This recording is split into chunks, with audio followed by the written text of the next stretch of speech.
Hello everyone, Distressing Dad here, and I'm going to give you a bit of a how-to guide on setting up a server on your local PC. This is mainly for Java Edition, but a lot of the principles should work for the other platforms as well. You can see behind me three little stumps. I've split this video up into three sections, and I'm going to leave the timestamps for those sections in the description. Three sections basically are downloading the right Java version if you haven't already got Java installed, downloading and installing the actual server file that you need, running it and setting up the properties files and what the important stuff is in that property file, and finally the real techie bit around IP addresses, internal and external, and what port forwarding is. Let's get into this.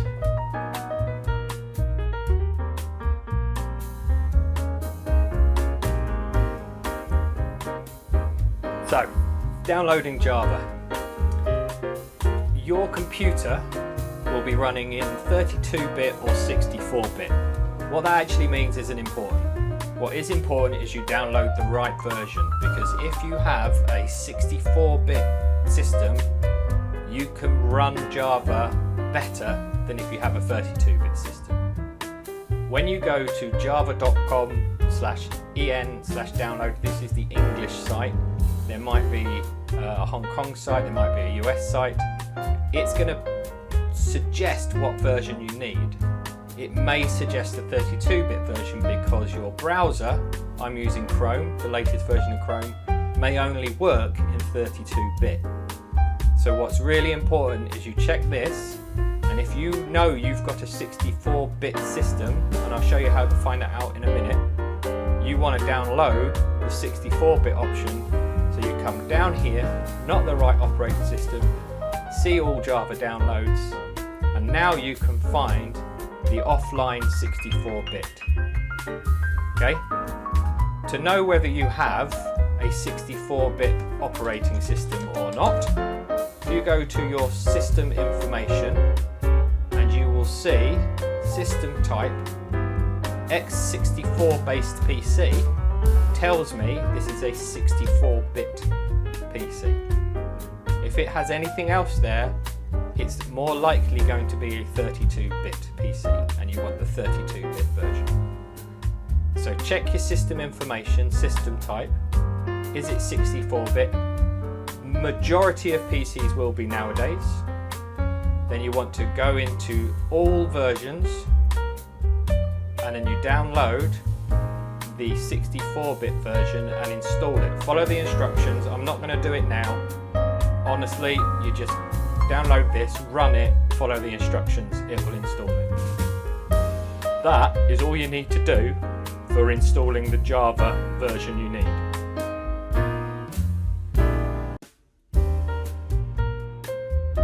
Now we need the right server version for what we want to play on. I use mcversions.net to get the versions I want, because this has the previous release, the latest full release, the snapshots, beta and alpha versions. What I'm going to do is download the 1.16.4 version so I can play 1.16.4. Clearly, if you want to download the 1.16.5 server, you can do here as well. This download button doesn't download anything. This takes you to the page that says, do you want the client or do you want the server? We want the server. So I'm going to click the download server jar button, and you'll see down here it's downloading something called server.1.jar. The *1 bracket is because I've already got a server.jar file downloaded in my downloads folder. I get a warning, you might not, saying this file could harm your computer. It's because it's a jar file, it's executable. We could run this and there could be anything in it. Windows does not know what's in this. So it's saying, are you sure you want this? We know we do. We've got it from a reputable source. I know this is going to be good because it's coming from somewhere that provides legitimate Minecraft versions. So I'm happy to keep it.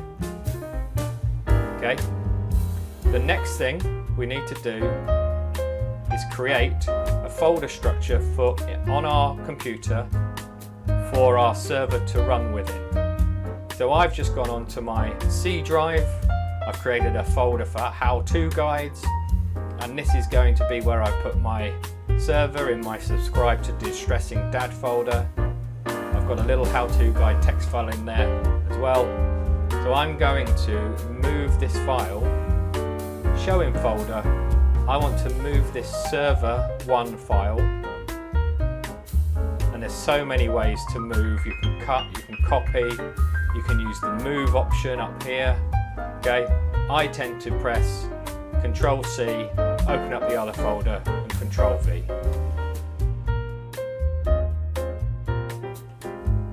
So we've got our server file, our executable jar file. Now we need to run it. You could double click this and it will run. It will pop up a nice GUI and it will start to run. But there's a better way to run this, and that's creating a Windows batch file where we can specify how much memory the server has and some other options. How do we create a batch file? Well, I'm going to open up Notepad, and I'm going to first of all save what I'm about to do as a file in the same directory structure as where I've got my server jar file. So the save as option, computer's running quite slow, apologies, and I'm going to change my save as type to all files, and I'm going to call it server start.bat. It's the .bat that tells Windows this is a Windows batch file. So when I hit save, you see it's come up here, Windows batch file, couple of cogs in the icon. Okay, so this is a runnable file in Windows. So what commands do we put in here? Because all a batch file is a set of commands that Windows understands. Well, we have one main command, which is we want to run a Java file. Okay, we're going to tell the computer a couple of options. The first, and it's important that you have a capital X at the beginning of this, is XMS. This is the option to say what is the smallest amount of memory I want the Minecraft server to have available to it. I'm going to say I want 1 gigabyte. Now 1 gigabyte is actually 1024 megabytes. Okay, so I should say 1024M is the smallest amount of memory I want this server to use. The next option, capital X again, MX. This is the maximum amount of memory I want the server to use. If you've got a system with 64 gigabytes of memory on it, even 32 gigabytes of memory, you could give the server a lot of memory. The more people you have playing on your server at any one time, the more memory that server needs to run. Now, it's very efficient. Minecraft servers are very, very good. So if you've got 5 or 6 friends playing on your server, you probably only need a couple of gigabytes of memory. If you are expecting to have 100 people on your server, you are probably going to need much more than that. So for now, for this example, I'm setting it to 2 gigabytes or 2048 megabytes. The next option is, what am I going to run? I'm going to run a jar file, and that jar file is called server.jar. This guy, okay? The next option is a Minecraft specific option. Now I tend to use this. The server itself has a graphical user interface that you can use. I tend to use the command line interface that you get. So I turn off the GUI, hence the no GUI. And the final on a new line command is a pause command. Without this command there, when the server is stopped, the window disappears. If your server crashes, the window would disappear and you wouldn't know why it had crashed. You'd have to hunt through the log files. This way, the window doesn't disappear until you hit the cross. Okay? Okay, so it's absolutely worth having the pause command in there. We save it, click Control S, we can close it, and we're ready to run our server. The server, to start, we simply double click our batch file, and you can see the windows come up, it's running our command, our file system is starting to populate with files. A logs directory has appeared, an EULA file has appeared, a properties file has appeared, and the server has failed to start because you need to agree to the EULA in order to run the server. If we hadn't put the pause command in, this line here, this would have all disappeared, okay? But we now know we need to agree the EULA in order to run the server. Go to the EULA text for more info, that's this file here. So we can press any key, the window goes, and we can open up the EULA. By changing the setting below to true, that's this setting here, you are indicating your agreement to the end user license agreement. Okay, so this is basically the license that Minecraft have that says you're allowed to run a server on your own. Change that to true, save it, close it, and now when you run your server start, the server will create even more directories and should start. We're going to stop it once it's started because we need to edit some properties, but we're going to run it again just to ensure it starts. So let's start it. We're going to watch the directory structures. It's firing up. It's now running a load of things here. A lot of this information, have a look at, but it's telling me I've got 927 advancements, 7 recipes. I'm playing in survival mode, I'm starting on this port, okay, I'm now preparing the level world.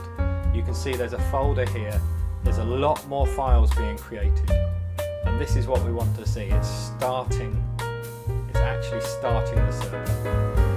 Eventually we'll know it started when it comes up at the end here with the word done.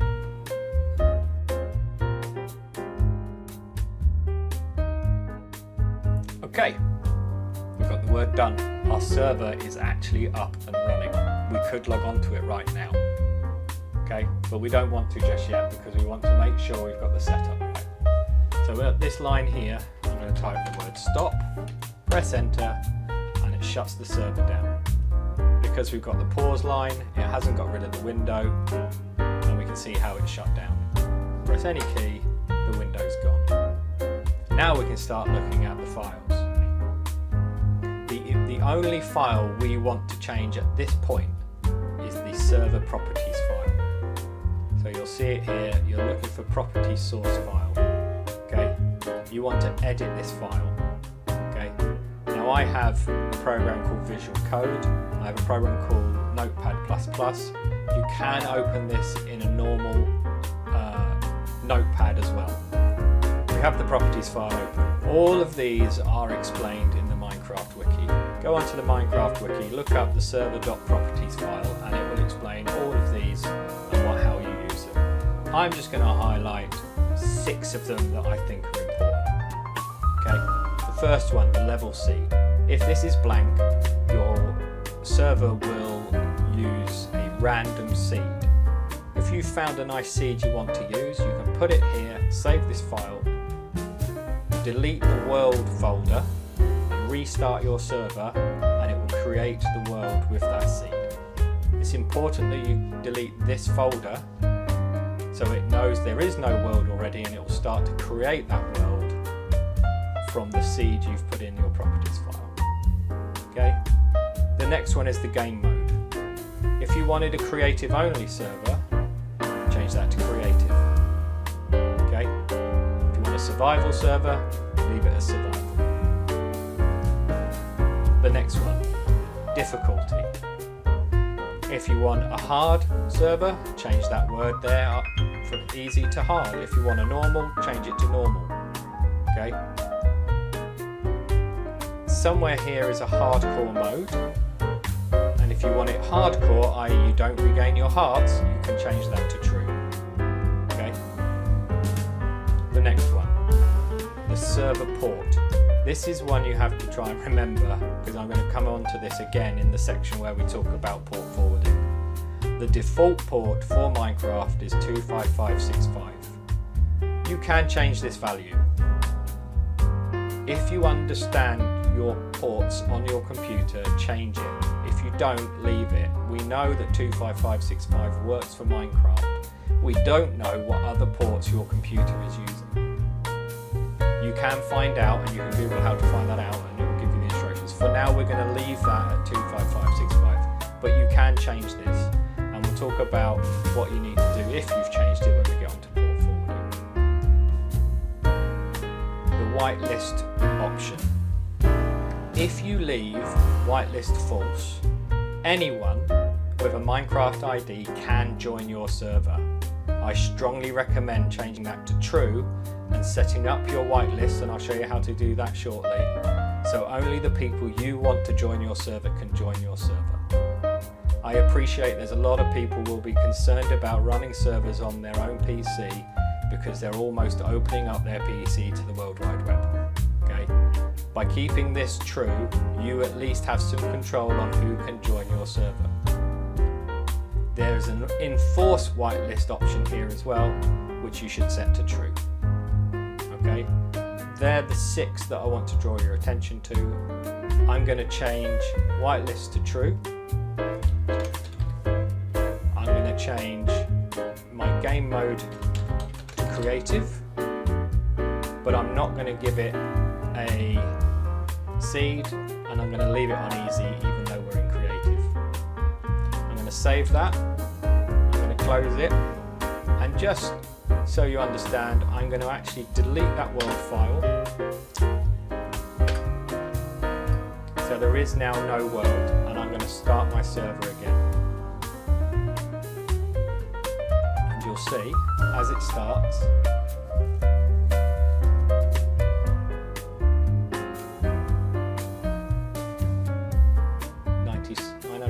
advancements, default game mode is now creative. Okay, it's now preparing the world again. It had already done that before, but it's now preparing it again.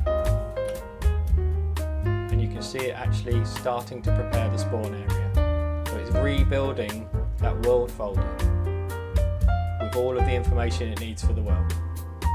So if you've changed the seed, delete the world folder, it will recreate that world. And our server is up. This is because my computer's trying to do a lot of things at once and the server is getting a little bit behind. Okay, it's just a warning message, and that might come up. Okay, the whitelist. Because I've got whitelist set to true, no one can currently join this server. I want to add myself to the server, so I can now join. So it's a whitelist add and the Minecraft username of the person you want to add. I also want to make myself an operator so I can run commands on the server when I'm on the game to help other people out. I could de-op myself as well if I wanted to. So all of the control you have of the server is in this black and white window. Okay, the server's running. It's up. So let's join it.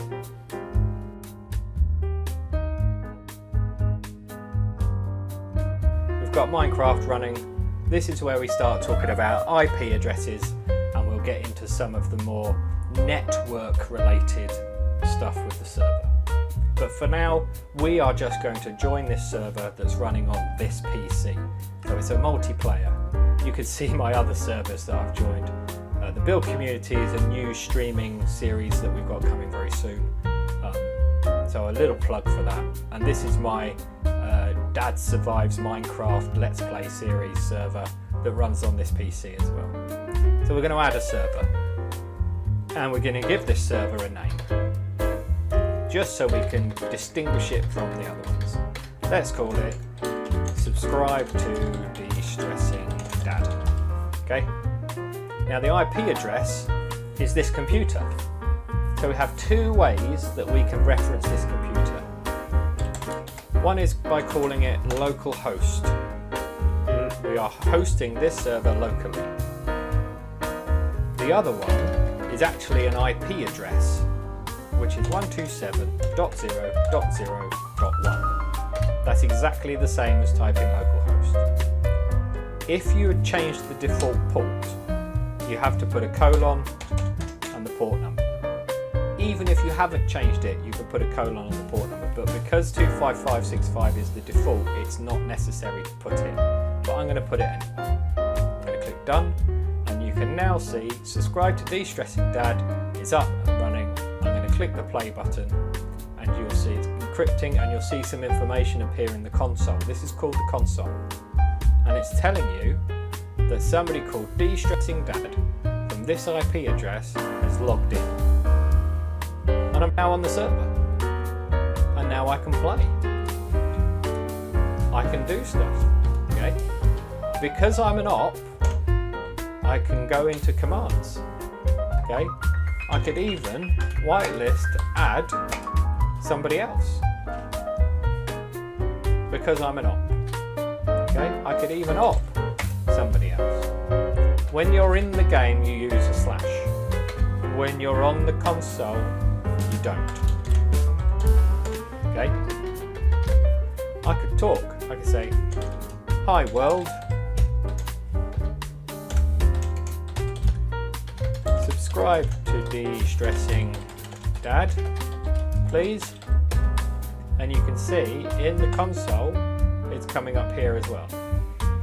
If I want to talk to the server, I type the word say and put hello.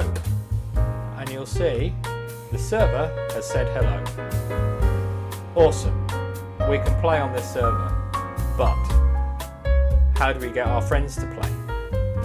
That's where we have to get into the port forwarding and the IP addresses information. So let's do that now. So we want people outside of this computer to play on this server. You need to understand what this computer's internal IP address is and what your house's external IP address is. If you want to know what your internal address is, open up the command prompt and type a command called IPCONFIG. I'm not going to press enter because I don't want everyone to see what my network setup is like. But this will show you your internal IP address. It's probably starting with a 192.168. Most internal addresses do. Okay?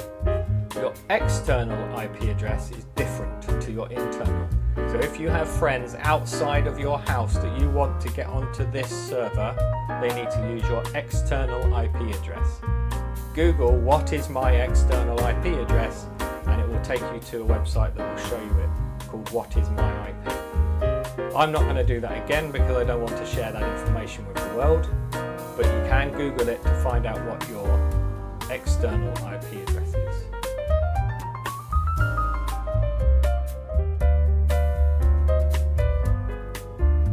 We understand internal address, we understand external address, but in order to get the traffic that I've moved my character forward, I've pressed W to the server, we have to know how to forward that information to this computer that I'm running the server on.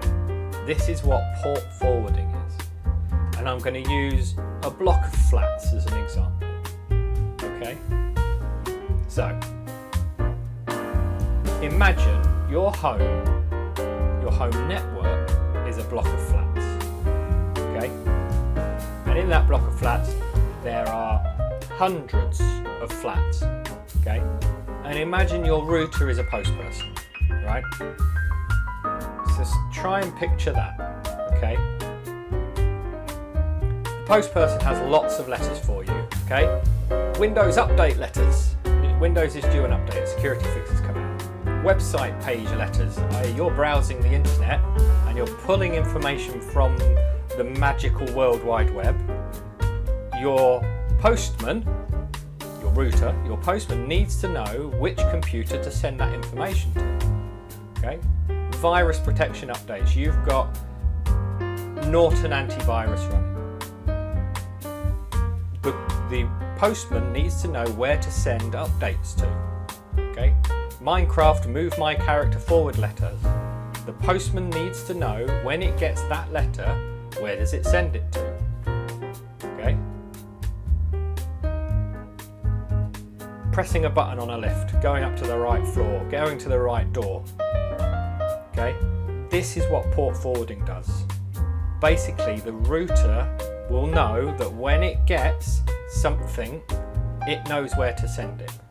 Okay? Let's use a Minecraft example. So you have letters, right? Really, there are lots of commands that you want to send to your Minecraft server. Okay? Moving the character around on your Minecraft game at your mate's house, okay? That is a command coming to your server, okay? And remember, when you set up a server, we talked about the port 25565. If you've changed that, okay, this is the port that is going to be written in that letter that says, I need to send this command of move me forward to this port, please, 25565. And the postman goes, 25565 is flat whatever IP address that you found out earlier, the 192.168. whatever IP address. So the postman now knows where to send that information. Okay? You're telling the postman, if you get something that says port 25565, you must deliver that letter to the internal IP address of 192.168.1.50, which is the computer you're running your server on, for example. That's port forwarding. Now, I'm not going to show you how to do port forwarding because every router is different. I've got a router, you will have a different router. Google how to do port forwarding on your router and you'll be able to set up the right thing. Hopefully, this example tells you why it's important and how it connects things together. So now that we understand port forwarding, and now we've got a server running, we've set up our port forwarding, we know what our external IP address is, you can tell your mates, my IP address for my server is 101.150.20.355:25565 or :26666. Okay, whatever you set that port to. And with the port forwarding set up, they should be able to log on. Well, everybody, that's my hopefully not too complicated guide to setting up a server for Minecraft on your own PC, and hopefully you'll get the idea of how to find the IP addresses you need to find and show them to your mates so they can join you on this epic game. If you have any questions, any doubts, do leave a comment. If this has been really useful to you, please do like it. Hey, and consider subscribing. Why not? It's free, and if you're fed up with my channel, you can always unsubscribe, but you're not going to want to do that because we've got some great content coming. Anyway, thanks all for watching. Ta-ta for now.